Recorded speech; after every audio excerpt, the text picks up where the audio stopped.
Situé à 95 km du chef-lieu de la préfecture de Mamou, Gninabe, un secteur qui relève du district de Sébé-Koto dans la sous-préfecture de Wurekaba, zone enclavée à cause du mauvais état de la piste, cette localité a assez de potentialité agro-pastorale. Grâce au gouvernement guinéen avec l'appui de ses partenaires au développement, les habitants de ce village disposent d'un poste de santé qui peine à fonctionner pour diverses raisons. Je n'ai pas de sage-femme. Ça fait partie des problèmes majeurs de ce poste de santé parce qu'il y a certaines femmes qui se gênent souvent pour venir faire les CPN au poste de santé. Ils disent que c'est un homme qui est là-bas, donc je préfère aller là où il y a les femmes, en Sierra Leone là-bas, pour faire la CPN. Donc si vraiment on pouvait nous aider pour que je puisse avoir une femme à côté qui pouvait s'occuper des femmes enceintes. En plus des difficultés liées aux soins sanitaires, les populations de ce secteur sont confrontées au manque criard d'eau potable depuis plusieurs années. L'eau devient de plus en plus rare dans cette zone et pour s'en procurer, environ 3500 habitants utilisent une fontaine à ciel ouvert que nous allons découvrir.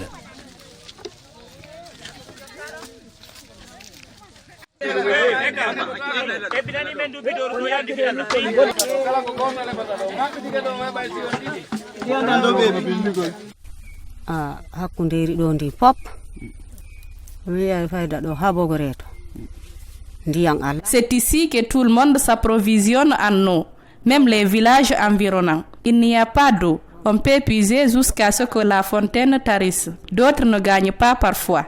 Et si c'est le cas, il faut aller à Mongo, sinon on ne peut pas obtenir cette denrée. Tout le secteur de Gninabe n'a pas d'eau. Pourtant, dans ce puits abrite depuis un certain temps cet effroyable serpent cobra.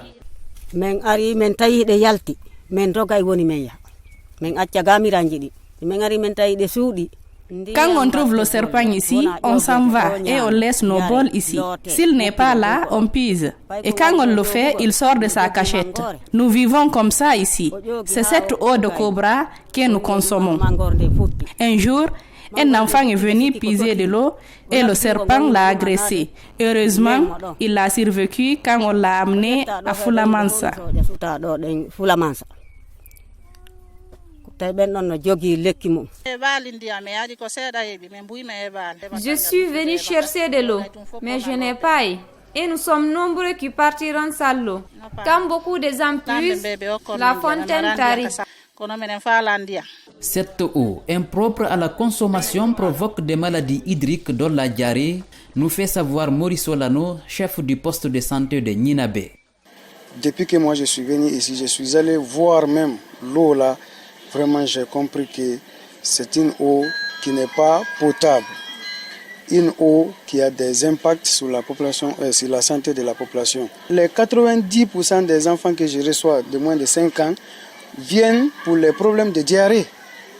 Et après mon analyse, j'ai compris que cette diarrhée-là est causée par la consommation de l'eau qui n'est pas potable. Comme la population consomme de l'eau qui n'est pas potable, moi qui suis venu pour les prises en charge, pour ne pas que nous soyons tous confrontés à des mêmes problèmes, souvent je prends de l'eau de Mamou jusqu'ici. Donc pour éviter tout cela, je demande vraiment au gouvernement de nous aider à avoir de l'eau propre. Moi aussi, cela peut m'aider de ne plus prendre de l'eau de Mamou jusqu'ici, l'eau que moi je bois. Depuis plus de 50 ans, les populations de Gninabe, qui sont à 2 km de la frontière guinéo-sierra-léonaise, vivent dans ce calvaire. Le village ne dispose ni d'un puits, encore moins de forage. Conscient du danger de la cohabitation entre les citoyens et le cobra qui aurait même agressé un enfant, les ressortissants sollicitent des autorités de la transition et bailleurs une aide. Toute personne, surtout les vieux qui tombent malades ici, une fois à l'hôpital, on nous dit que c'est lié à cette eau que nous buvons. On nous conseille souvent d'arrêter cela. Mais nous n'avons pas une autre source. Nous souffrons beaucoup. Si vous voyez qu'on partage cette eau avec ce serpent, c'est par manque de fourrage. Aidez-nous. Les responsables communaux de Wurekaba disent être au courant des difficultés que rencontrent les habitants de Gninabe. Tout de même, ils promettent de se rattraper même si d'autres localités sont aussi confrontées aux mêmes réalités. Nous, autorités, avons tout fait, mais rien n'a marché pour le moment. Mais nous comptons quand même y veiller. Nous ne refusons pas. Certains districts ont déjà trouvé une solution. Mais à Gninabe ici, non. Il y a d'autres localités qui ont les mêmes problèmes. C'est comme le district de Alfaya où aucun secteur n'a de pluie ni de forage. L'autre question que se posent la plupart des citoyens qui utilisent cette eau impropre est de savoir si le venin du cobra ne serait pas un autre danger pour leur santé. Selon un spécialiste en santé animale que nous avons pu contacter, il n'y a pas à s'inquiéter. Mais il demande à cette population d'abandonner ces lieux au risque de se voir mordu par le serpent.